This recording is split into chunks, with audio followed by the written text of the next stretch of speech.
والصلاة والسلام على أفضل الأنبياء وسيد المرسلين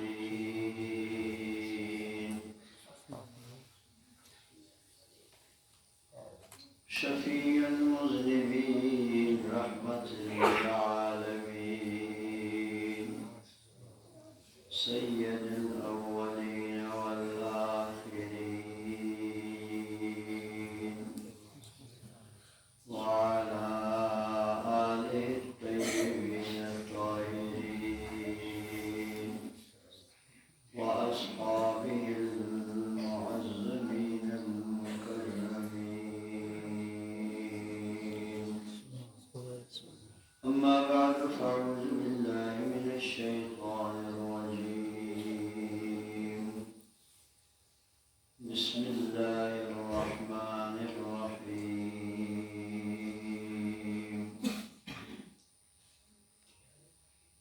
يا أيها الناس قد جاءكم برهان من ربكم وأنزلنا إليكم نورا مبينا صدق الله مولانا العظيم وبلغنا رسوله النبي الرؤوف الرحيم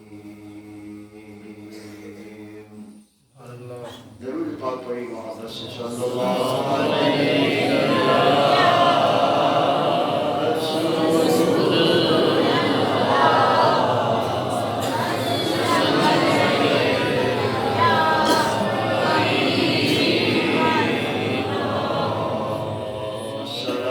والسلام عليك يا شفيع المذنبين وعلى آلك وأصحابك يا رحمة للعالمين.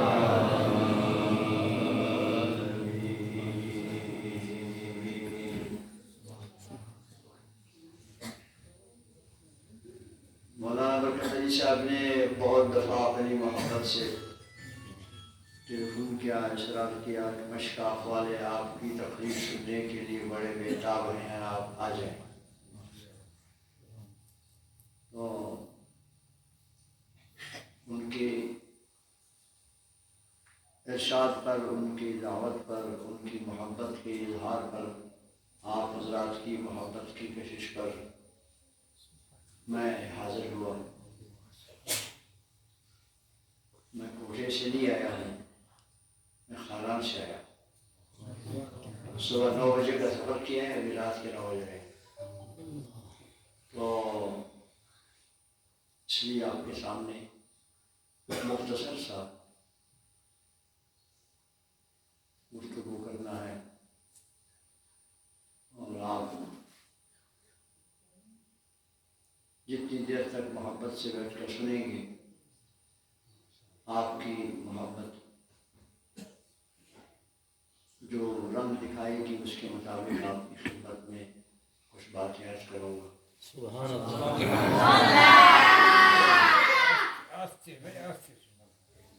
بچے لوگ بالکل خاموش ہو جائیں تو ان کی بڑی مہربانی ہوگی. بس بزرگوں کو چاہیے کہ سبحان اللہ کہنا تو بڑے کہیں، اگر الحمدللہ کہنا بھی بڑے کہیں. بچے جو ہیں وہ ماشاء اللہ ویسے بھی جنتی ہیں، ان کو سبحان اللہ کہنے کے بعد بھی ثواب ملے گا انشاءاللہ. وہ ویسے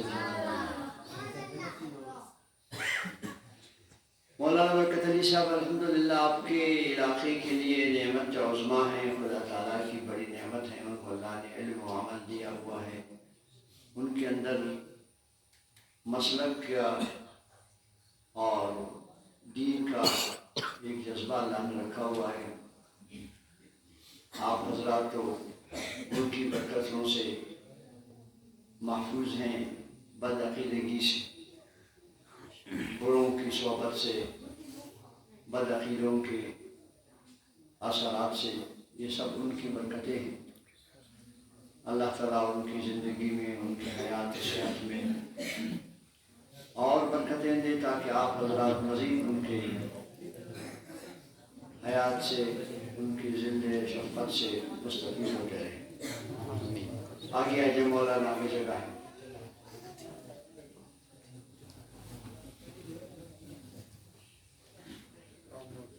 محبوب خدا صلی اللہ تعالی علیہ وسلم نے ارشاد فرمایا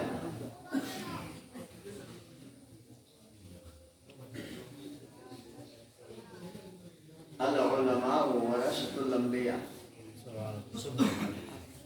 عالم یہ انبیاء کے وارث و جانشین ہیں، ان کے نائبین. آگے آگے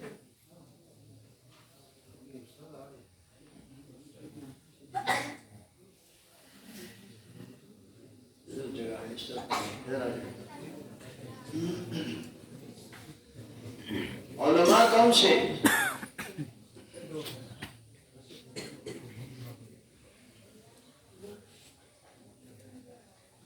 پھر سرکار دو عالم صلی اللہ تعالی علیہ وسلم نے ارشاد فرمایا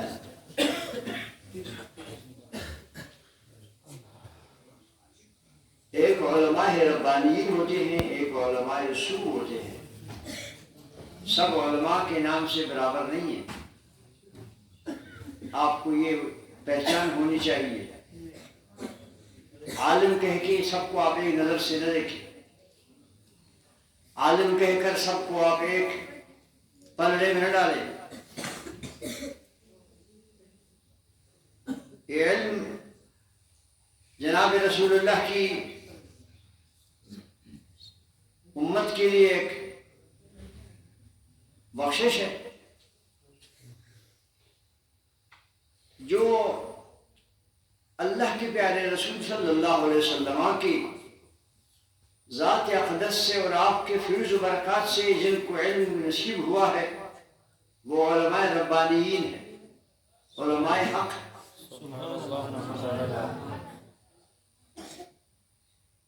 اور جن کو جناب رسول اللہ صلی اللہ علیہ وسلم کی بارگاہ سے، ان کے وسیلے سے، ان کے فیوز باطنی سے الگ ہو کر علم ملا ہے، ان کو میرے پیارے نبی صلی اللہ علیہ وسلم نے فرمایا علماء سو، یعنی بدترین عالم، برے عالم. ان کے لیے حدیث شریف میں میرے پیارے حبیب صلی اللہ علیہ وسلم نے فرمایا اولئک ہم شرار خلق اللہ.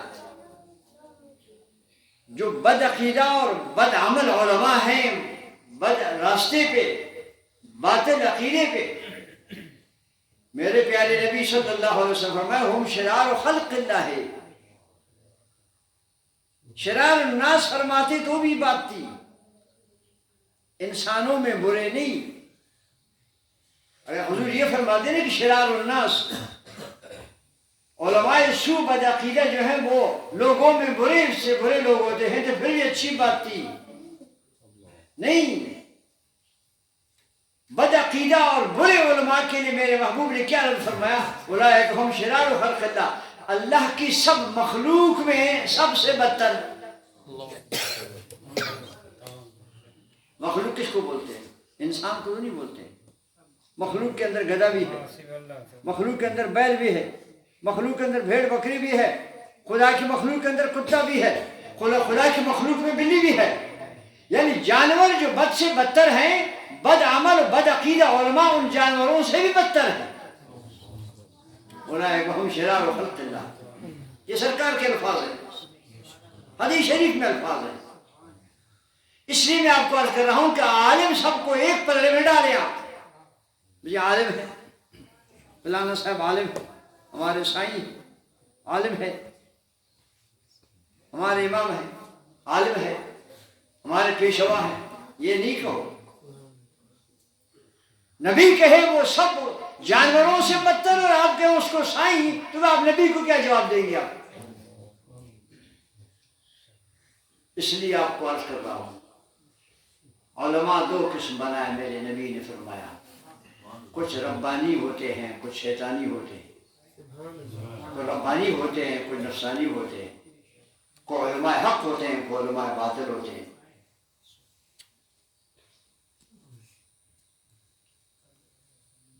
اور یہ بھی آپ کو عرض کروں، قرآن مجید کی آیت مبارکہ بھی آپ نے سنا ہوگا، جب تعالیٰ فرماتے ہیں قُلْ لَا يَسْتَوِي الْخَبِيثُ وَالطَّيِّبُ وَلَوْ أَعْجَبَكَ كَثْرَةُ الْخَبِيثِ۔ اللہ نے کیا فرمایا؟ اور میں اگرچہ خبیث لوگ آپ کو حیران کریں، اتنے زیادہ ہو جائیں لاکھوں کروڑوں کی تعداد میں، لیکن اللہ نے فرمایا وہ خبیث پاک بندوں کے ساتھ برابر نہیں ہو سکتے۔ قُلْ لَا يَسْتَوِي الْخَبِيثُ وَالطَّيِّبُ، یہ خبیث میں نہیں کہہ رہا ہوں، قرآن شریف کی آیت ہے۔ نعرہ تکبیر، نعرہ تکبیر، نعرہ رسالت، علماء اہل سنت، علماء اہل سنت۔ اس لیے آپ پہچانیں ضرور یہ عالم کس قسم کا ہے، اس کو آپ کسوٹی میں ڈالیں، اس کو چیک کریں آپ۔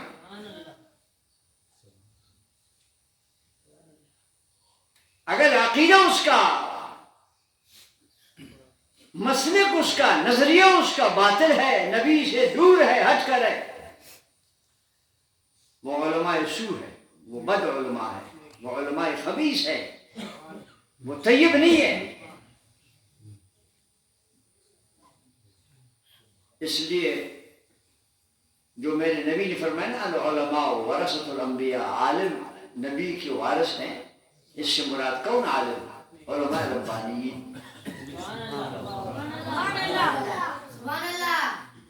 اور جو بھی علماء ربانیین ہیں اہل سنت کے عقیدے کے، یہی ولی ہیں، یہی بزرگ ہیں، یہی پیر ہیں، یہی مرشد ہیں۔ آپ کی ذہن کے اندر یہ غلط فہمی ہے۔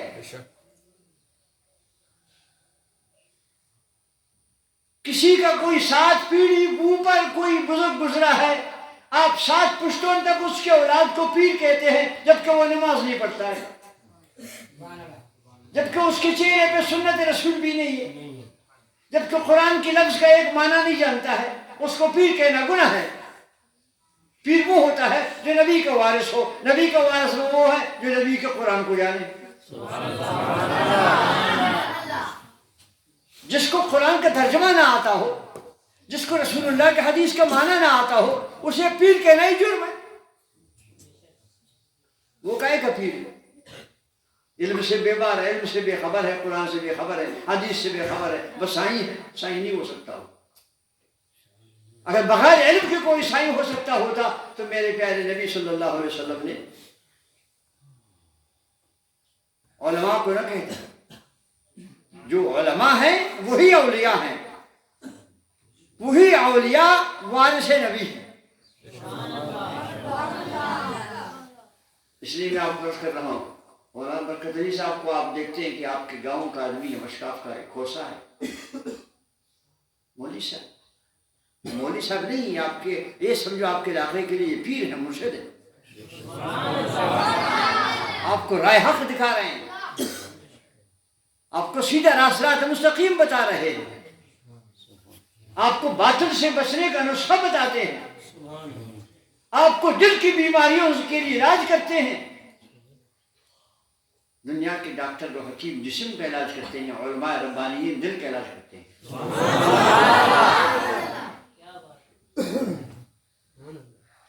جسم کا مرض لگ جائے، بدن کا مرض لگ جائے، انسان مر جاتا ہے تو کچھ ہی مرنا ویسے بھی ہے کسی وقت،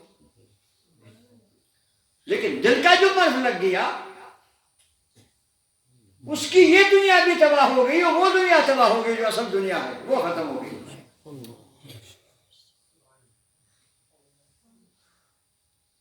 علامہ رومی رحمۃ اللہ علیہ نے بڑی پیاری بات فرمائی ہے، فارسی میں آپ وہ بھی سنیں۔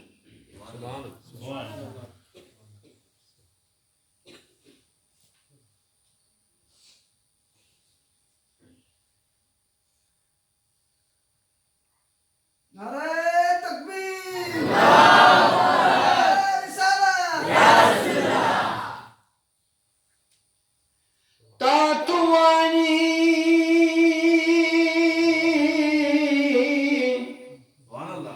دور بار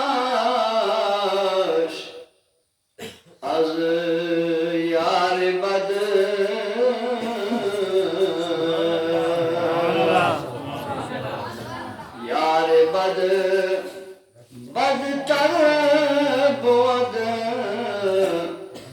از مار بد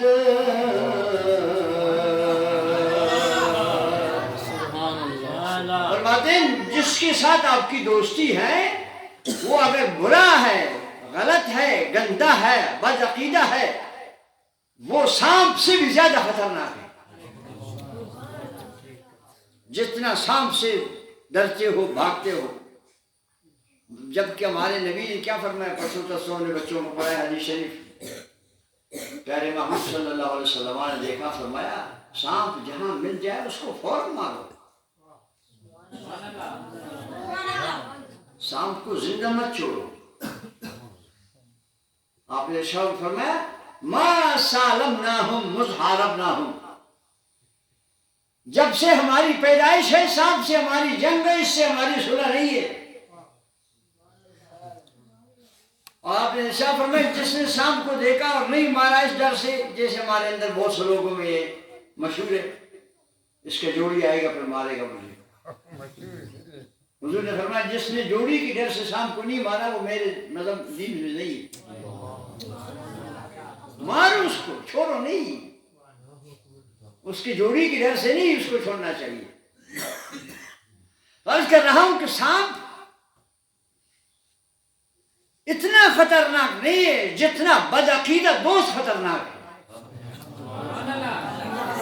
کیوں خطرناک ہے؟ اللہ رومی آگے آپ کو سمجھاتے ہیں۔ مار بد تنہا ہمیں بر جان زند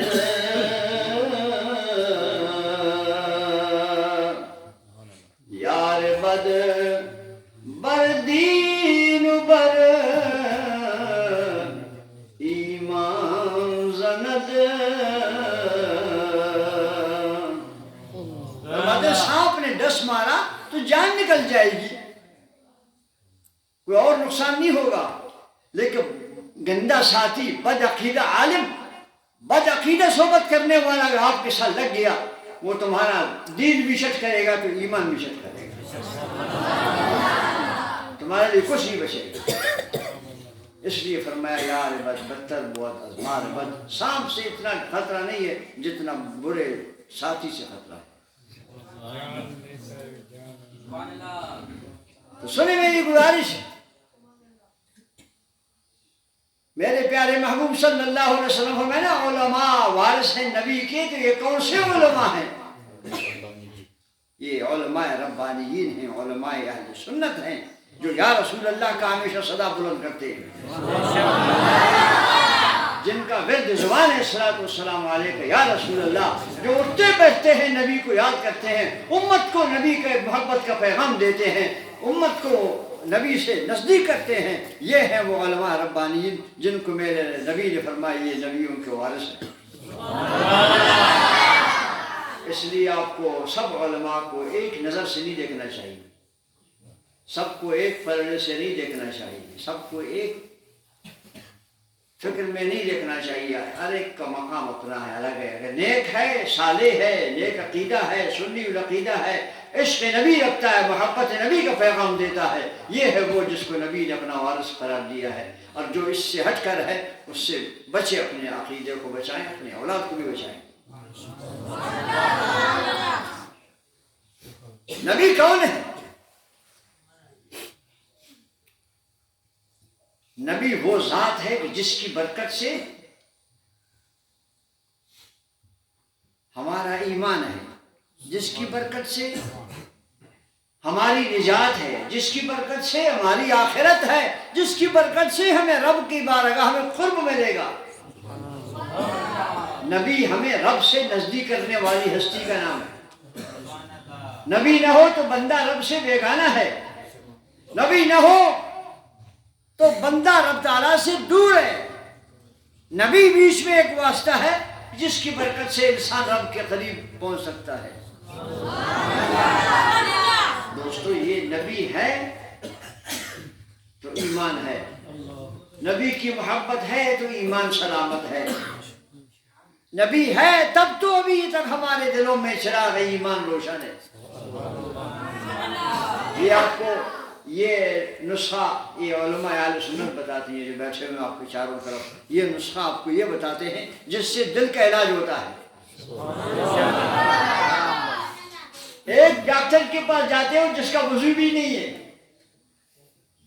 وہ چیک کرتا ہے بیماری کے لیے بچے کو یا بڑے کو یا چھوٹے کو، ٹیسٹ کرتا ہے، وہ ٹیسٹوں کے بہانے سے 5,000 روپے اڑا دیتا ہے، اتنی دوائی تمہارے تھیلی میں ڈال دیتا ہے، دوائیاں لاؤ گھر میں کھلاؤ، وہ پہلے سے بیمار بدتر ہو گیا، پیسہ بھی گیا۔ لیکن کبھی آپ نے کسی عالم سے کوئی مسئلہ پوچھا، کبھی اس کی خدمت کی، کبھی اس کو آپ نے پیسہ دیا کہ آپ ہمارے ایمان بچانے والے ہیں جناب لے لو؟ یہ عادت ہی نہیں، یہ روایت ہی نہیں ہمارے پاس۔ اصل جو ہے امت کو بچانے کے لیے نبی نے جو ہمیں تحفہ دیا ہے وہ علماء ہے۔ علامہ عقائلی صاحب رحمۃ اللہ تعالیٰ علیہ فرمایا کرتے تھے، مولانا یہ علماء اہل سنت ہی اصل میں پیر ہیں، لوگوں کو ان سے بیعت کرنی چاہیے۔ لوگ بیٹھے ہیں بیعت کے لیے اس آدمی کے لیے جس کو زبان سے لوگ کہتے ہیں پیر سائیں پیر سائیں، اس سے بیعت کرتے ہیں، جبکہ پیر سائیں نہ سنت کا واقف ہے نہ سنت پہ عمل کرتا ہے، وہ بیعت کے قابل بھی نہیں۔ ایسے بے سنت اور بے علم اور بے عمل سے، جس کا عمل درست نہیں ہے، علم اس کے پاس نہیں ہے، سنت کے مطابق اس کی زندگی نہیں ہے، وہ کیا پیر ہو سکتا ہے؟ ہمیں تباہ کیا ہے جاہل پیروں نے۔ ایسے جاہلوں سے بیعت کرنا حرام ہے، اس سے بیعت کی جائے جو سنت پر۔ یہ بیعت کیا ہوتی ہے؟ بیعت کا معنی یہ ہے بیع کرنا، بیچنا۔ تم نے بیعت کی، تم اس کے ہاتھ میں بک گئے، وہ تمہارا مالک ہو گیا، تم اس کا ملک ہو گیا۔ ایسے آدمی جو خود ہی ابھی تک نبی کی سنت پہ عامل نہیں ہے، قرآن حدیث سے بے خبر ہے، اس کے ہاتھ میں اپنے آپ کو کیوں بیچتے ہو؟ عالم اہل سنت کی بیعت کرو گے، کم سے کم علم کی برکت سے وہ تمہاری کشتی پار تو لگائے گا۔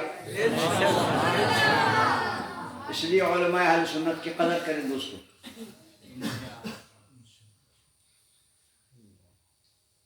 یہ بزرگ میں اس کا نام دل سے نکل گیا، کل تک یاد تھا، ابھی یاد نہیں اس سے۔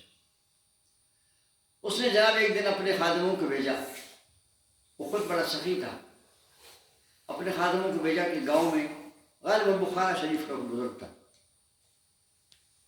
جتنے بخارا شریف کے علماء سب کو جمع کرو، صرف علماء۔ وہ سب کو بلایا ہوا پیر صاحب نے دعوت دی ہے جو وہاں بزرگ تھے، اور خاص علماء کے لیے دسترخوان ہوا، جس علماء کے لیے دعوت ہوئی، اور باقی کوئی عوام الناس میں کوئی نہیں آیا۔ جب علماء نے کھانا کھایا اور اجازت کی اور چلے گئے، اس کے بعد کسی خلیفہ نے پوچھا، سائیں آج آپ نے صرف علماء کے لیے اسپیشل کھانا اہتمام کیا، کوئی خاص دعوت کی آپ نے صرف علماء کی؟ فرمایا مجھے کل رات پیارے نبی صلی اللہ علیہ وسلم کی زیارت ہوئی، حضور نے فرمایا ہماری بھی کبھی دعوت کیا کرو۔ نعرہ تکبیر، نعرہ رسالت، ہماری بھی کبھی دعوت کیا کرو۔ اس انداز سے حضور نے فرمایا کہ مجھے شرم آ گئی، کام ہے، مجھے شرم آ گئی، میری آنکھوں سے آنسو آ گئے۔ میں اٹھا، سوچتا رہا حضور نے کیا بات کی، بڑی عجیب بات کی، کبھی ہماری بھی دعوت کرو۔ سوچ سوچ کے میرے دل میں الہام ہوا کہ حضور کی دعوت علماء کی دعوت تو ہوتی ہے، حضور کی امت کے علماء اہل سنت کی دعوت کرو، سمجھو حضور کی دعوت ہوئی۔ میں نے اس نیت سے آج صرف علماء کی دعوت کر دی کہ مجھے حضور نے اشارہ فرمایا ہماری بھی کبھی دعوت کرو۔ حضور کو اپنی امت کے علماء سے بڑی محبت ہے دوستو، بڑی محبت اس لیے کہ یہ مجاہدین امت ہیں، مجاہد دو ہوتے ہیں، ایک مجاہد وہ ہوتا ہے جو تلوار سے بندوق سے لڑتا ہے، اور ایک مجاہد وہ ہوتا ہے جو قرآن کے ذریعے لڑتا ہے۔ تو قرآن شریف میں رب تعالیٰ نے کیا فرمایا، وَجَاهِدْهُمْ بِهِ جِهَادًا كَبِيرًا، اے میرے محبوب قرآن کے ذریعے جہاد کرو گی، یہ بڑا جہاد ہے۔ تلوار بندوق کا جو جہاد کرے گا، کسی کو مارے گا، وہ چھوٹا جہاد ہے۔ جو قرآن کے ذریعے سے جہاد کرے گا اور کسی باطل کے ساتھ ٹکراؤ لے گا، یہ بڑا جہاد اکبر ہے۔ اس کو جہاد کبیر قرآن نے کہا، حدیث نے اس کو جہاد اکبر کہا۔ جو بندوق اور تلوار سے مارا جائے اور شہید ہو جائے، اس کو مردہ کہنا حرام ہے۔ اور جس عالم کی زندگی گزر جاتی ہے قرآن کے ذریعے جنگ لڑتے لڑتے، مناظرہ کرتے کرتے، مخالفوں کے ساتھ مسلک کے دفاع میں مناظرے کرتے ہوئے، گفتگو کرتے ہوئے، دلال دیتے ہوئے گزر جاتی ہے، آپ اس کو کیا سمجھتے ہیں؟ اس نے کتنا جہاد کر دیا اس نے۔ جاہدہم بہ جہادا کبیرا، اللہ نے فرمایا محمود یہ جو قرآن کے ذریعے جہاد کیا جاتا ہے یہ جہاد کبیر ہے۔ آپ کے کتنے علماء شہید ہو گئے؟ اچھے خاصے، قرآن کی وجہ سے۔ وہ قرآن کے ذریعے سے باطل سے ٹکراؤ لیتے تھے، باطل کو برداشت نہیں ہو، اس نے کہا ان کو ہٹاؤ راستے سے۔ یہ ان شہیدوں سے 100 دفعہ درجہ اوپر ہیں جو کسی کافر کے ہاتھوں سے تلوار بندوق سے مارے جاتے ہیں، یہ علم کی وجہ سے مارے جاتے ہیں۔ یہ مجاہد اکبر ہے۔ رجعنا من الجہاد الاصغر الى الجہاد الاکبر، میرے نبی نے فرمایا کہ وہ جو کافروں سے ساتھ جہاد کیا تم نے صحابیوں، وہ چھوٹا جہاد ہے، اب مدینے واپس آئے ہو، بڑا جہاد کرو، نفس کے ساتھ بڑا جہاد ہے۔ میں اکثر تقریروں میں دوستوں کو کہتا ہوں، تو لوگ جاتے ہو دکان بیٹھتے ہو، صبح سے شام تک 500 ہزار 2000 10,000 20,000 بکری کرتے ہو، پیسے لاتے ہو، تمہارے اندر دماغ کے اندر مغز اللہ رکھا ہوا ہے، اسی میں عقل رکھا ہوا ہے، تم بیچنا بھی جانتے ہو، لینا بھی جانتے ہو، نفع بھی جانتے ہو، نقصان بھی جانتے ہو۔ یہ عالم جو کسی مسجد میں بیٹھا ہوا ہے، دکانداری نہیں کرتا ہے، ملازمت اس کو ملتی نہیں ہے، ایران ہو جاتا نہیں ہے، دبئی ہو جاتا نہیں ہے، پیسے کے پیچھے بھاگتا نہیں ہے، صبح سے شام تک مسجد میں بیٹھ کے وہ قال اللہ و قال رسول پڑھاتا ہے، اس کو میرے رب نے جیل کیا ہوا ہے، تم یہاں بند ہو جاؤ، میرے قرآن کی خدمت کرو، یہ یہاں اللہ تعالیٰ کی قید میں ہے۔ اگر یہ دنیا کے پیچھے جاتا تمہاری طرح یہ بھی ہزاروں روپے دن میں کما لیتا، لیکن اس نے سب کو ٹھکرا دیا ہے، مسجد کھونے بیٹھا ہوا ہے، وہ کتابیں پڑھاتا رہتا ہے، یہ کس کا مہمان ہے؟ یہ رسول اللہ کا مہمان ہے۔ جو نبی نے فرمایا وہ اسے زندہ کر رہا ہے، جو نبی نے بتایا اسے آگے وہ بڑھا رہا ہے، جو پیغام نبی نے دیا ہے اسے آگے پھیلا رہا ہے، یہ نبی کا مہمان ہے، اس لیے اس کی خدمت جتنی کی جائے کچھ بھی نہیں، پھر بھی کم ہے، پھر بھی کم۔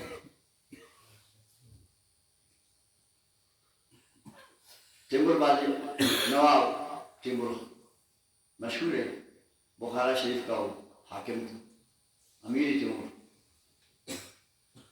صبح کے ٹائم وہ گھوڑے پہ اپنے سوار ہے، اپنے وزیروں کے ساتھ باڈی گارڈ کے ساتھ ادھر سے آ گیا، لیکن اس زمانے کے بادشاہ بھی تو سارے ایمان والے تھے اور پرہیزگار تھے۔ حضرت شاہ نقشبند خواجہ بہاؤالدین بلاگردان رحمۃ اللہ تعالیٰ علیہ بھی اسی زمانے کے ہیں، بخارا شریف کے اندر۔ حضرت سلام علیہ صاحب گئے زیارت پہ بخارا شریف، خواجہ بہاؤالدین شاہ نقشبند سلام کرنے گئے،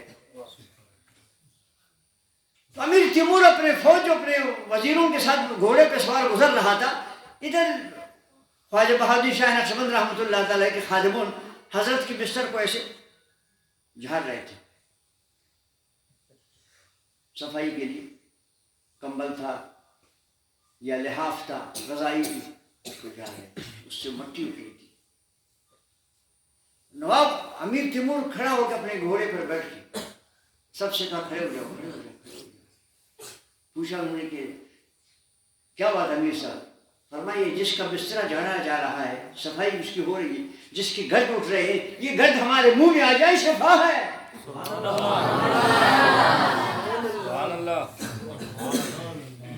امیر تیمور کھڑا ہو گیا، جناب گھوڑے پہ بیٹھ گئے، منہ کھول کے کھڑا ہو گیا، اس بستر کے گرد غبار اندر آ جائے. یہ اس ہستی کی بستر کے غبار ہے کہ جس کے غبار میں شفا ہے.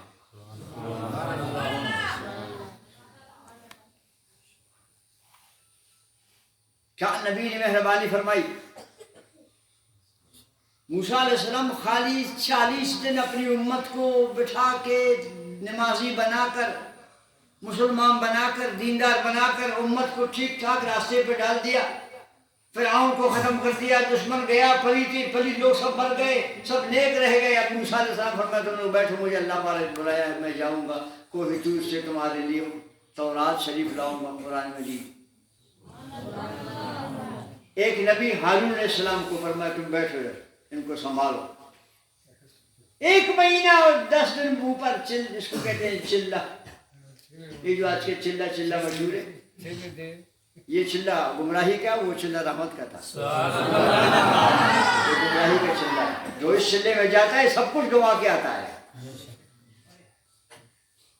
یہ 40 دن میں انسان بدلتا ہے. ان کو نسخہ معلوم ہے نا، 40 دن میں انسان بدلتا ہے. پیٹ کے اندر بھی انسان کی پیدائش 40 دن میں بدلتی رہتی ہے. ہاں 40 دن وہ پانی ہے، 40 دن کے بعد وہ خون ہے، 40 دن کے بعد وہ گوشت کا اترا ہے، 40 دن کے بعد اس کی ہڈی بن جاتی ہے. کیونکہ نسخہ معلوم ہے، 40 دن جو ہمارے ساتھ آ گیا بس وہ اندر سے ٹھیک ٹھاک تبدیلی بنے گا.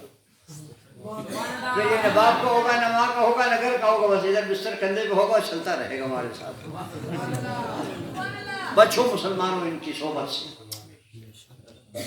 ان کی صحبت میں جانے والے جو ہیں وہ نبی سے بہت دور ہو جاتے ہیں، بہت دور ہو جاتے ہیں.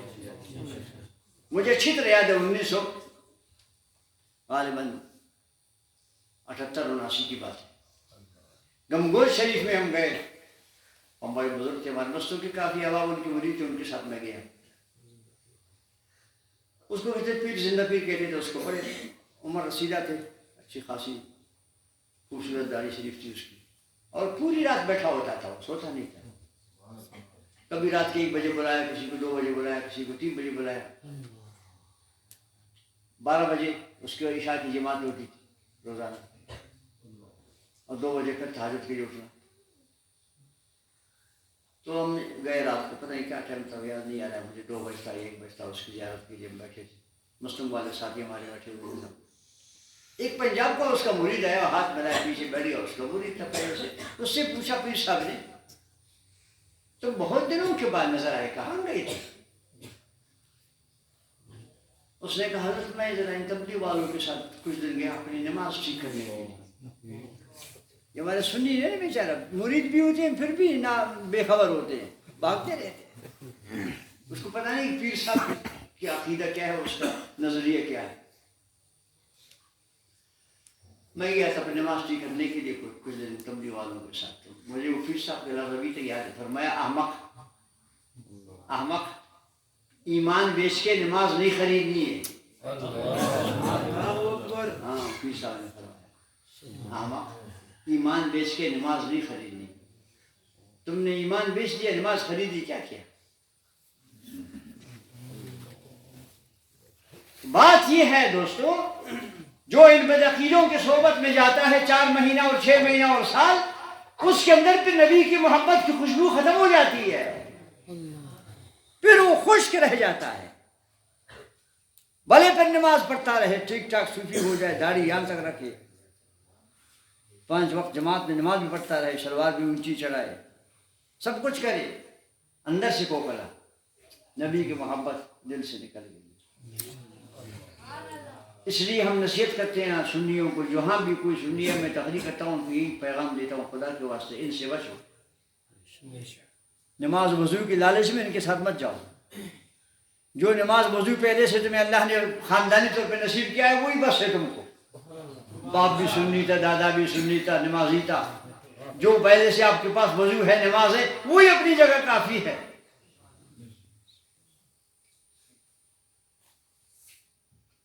آپ سے آپ کے والد کا، اس سے آپ کے دادے کا درجہ بہت اونچا ہے.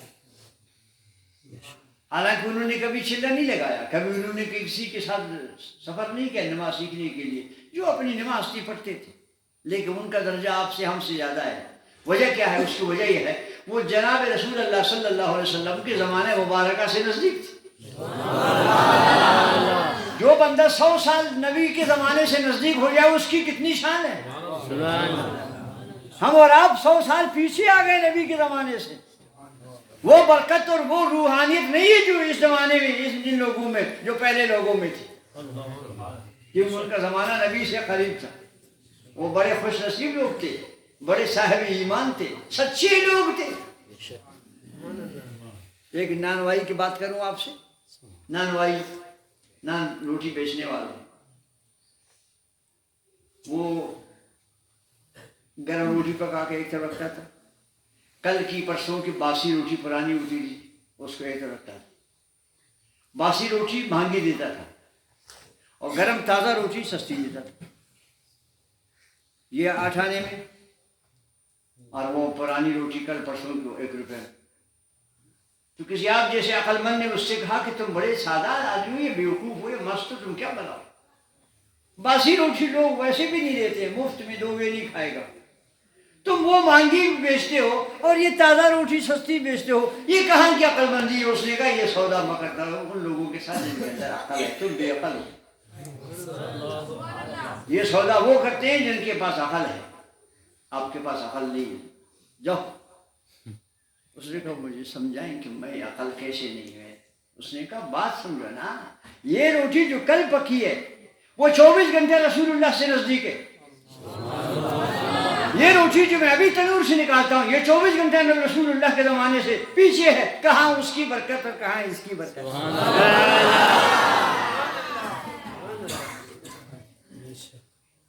تمہارا باپ آج سے 50 سال پہلے جب زندہ تھا نبی سے نزدیک تھا، تم 50 سال نبی سے دور ہو گئے ہو، کیا شان اس کی ہوگی، کیا شان آپ کی ہوگی؟ جس کا وقت جتنا نبی سے نزدیک ہوگا وہ اتنا زیادہ برکت والا ہوگا، روحانیت والا ہوگا۔ ابھی تو لوگ کہتے ہیں نا اب تو ماشاءاللہ مدرسے ہر جگہ، سکول ہیں، تعلیم ہے، پڑھنا ہے، تبلیغ ہے، چلہ ہے، گشت ہے، یہ ہے وہ ہے۔ پہلے کچھ بھی نہیں تھا، نہ سکول تھا نہ مدرسہ تھا، کوئی ملا تھا کسی مسجد میں، کوئی سپارہ پڑھتا تھا اس کے پاس قرآن شریف پڑھتا تھا، باقی اس کے علاوہ کوئی نہیں تھا۔ کوئی مرتا تھا اس کے جنازہ پڑھانے کے لیے دور دور سے جا کے گاؤں سے کوئی امام کو لانا پڑتا تھا، لیکن پھر بھی ان لوگوں کے اندر یہ خوبی تھی جناب، بغیر لکھے پڑھے سب کچھ ان کے اندر ایمانی نور تھا۔ یہاں پہ ہاتھ رکھا اور بیمار کو کہا تمہاری یہ بیماری ہے۔ اس زمانے کے لوگوں کے اندر یہ خوبی تھی۔ پہاڑ کا آدمی ہے، بکریاں چراتا ہے، یہاں ہاتھ رکھتا ہے تمہارا فلاں مرض ہے، اس کی یہ دوا ہے، جڑی بوٹی سے دوا کی ٹھیک ہو گیا۔ اب 10 قسم کو ٹیسٹ کرتے ہیں پھر بھی شفا نہیں، اس مشین میں گھماؤ، اس میں ڈال دو، اس میں پہن دو، ادھر سے کرو ادھر سے کرو، کچھ میں سمجھ نہیں آتا۔ وہ اس کی بکری چراتا تھا، جڑی بوٹیوں سے علاج کرتا تھا، ہاتھ یہاں رکھا اور اس نے کہا تمہاری یہ بیماری ہے، بس بیماری ہو سمجھ میں آ گئی، دوائی جڑی بوٹیوں سے 2 روپے کی بن گئی، شفا ہو گئی۔ ان کے اندر نور فراست تھی، ان کے اندر نور فراست تھی، ایمانی نور تھا، روحانیت تھی ان کے اندر۔ عمل کے اعتبار سے وہ سیدھے سادے لوگ تھے مگر ان کے اندر یہ روحانیت تھی۔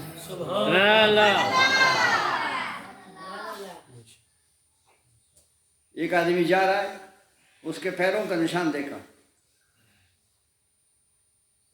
بس سمجھ گئے یہ عورت ہے یا مرد ہے۔ دوسرے پیر کو دیکھا، کہا یہ آدمی اس کا بھائی ہے، پیر دونوں کا ایک جیسا ہے۔ ہاں پیراڑو۔ اب یہ ہمارے پاس اس وقت ایسے بندے نہیں ہیں، اس وقت بہت تھے ایسے بندے، جانوروں سے بھی بیٹ کرتے تھے، پھر جانتے تھے۔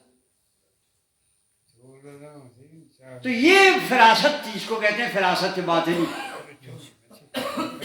روحانیت تھی جناب رسول اللہ کی برکت سے۔ ان کا زمانہ نبی سے قریب تھا، ان کے اندر ہر خوبی تھی، حکیم بھی تھا ان کے اندر، طبیب بھی تھا ان کے اندر، پیراڑو بھی تھا ان کے اندر، دانشور بھی تھا ان کے اندر، عقل مندی کی باتیں کرتے تھے، ابھی تک ہم ان کو بطور مثال بیان کرتے ہیں۔ بہادری بھی ان کے اندر تھی. رن تھا، فلان تھا، فلان کون تھے؟ آپ جیسے انسان تھے. کہاں سے کہاں تک گئے اور کیا کیا لڑائیاں کی اور کیا کیا بہادری دکھائی، وہ سب یہ قرب زمانے نبی کی برکت تھی. اللہ کے رسول سے ان کا زمانہ قریب تھا، جرأت بھی ان کے اندر تھی، بہادری بھی ان کے اندر تھی، سچی زبان بھی وہاں تھی، اور ان کا رضا و لقمہ بھی پاک و صاف تھا.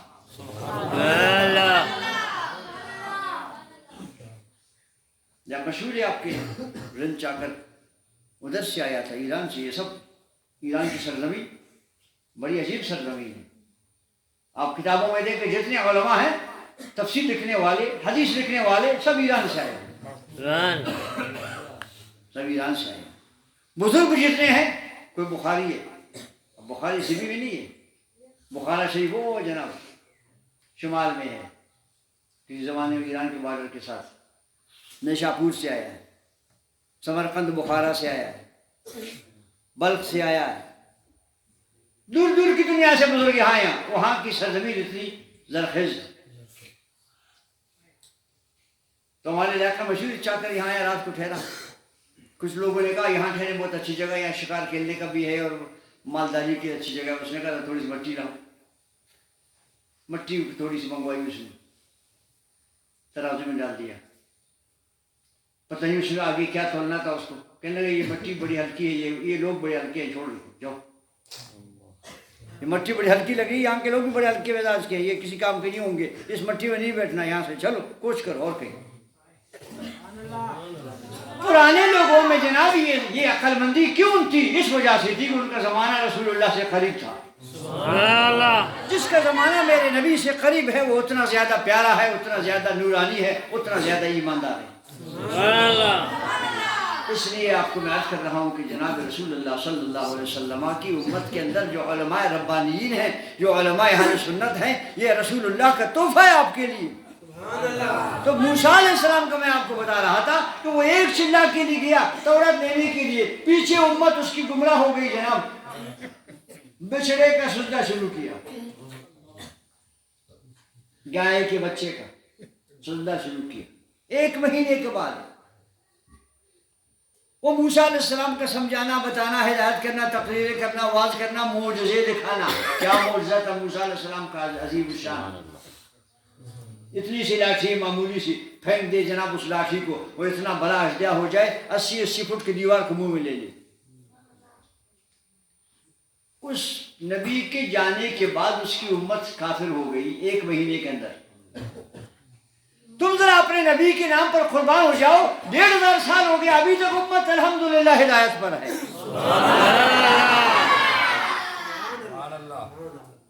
1500 سال ہو گیا امت کو، کوئی نبی نہیں آیا. وہ ہارون علیہ السلام بیٹھے ہیں بیچ میں، تو نبی ہے وہ بھی. امت گیا ہاتھ سے، کافر ہو گئی، مشرک ہو گئی، بت پرست ہو گئی. 1500 سال ہو گیا اس امت کو، ابھی تک الحمدللہ جو اذان بلال دیتا تھا وہی اذان آج مشکاب میں ہے. جو قرآن مجید صحابہ کرام پڑھتے تھے وہی قرآن مجید آپ بچے حفظ کرتے ہیں. اور آپ کو مبارک ہونا چاہیے. اس امت کے اندر میرے نبی کا کتنا زندہ معجزہ ہے. اتنے چھوٹے بچے ہیں، قرآن مجید سینے میں محفوظ ہے.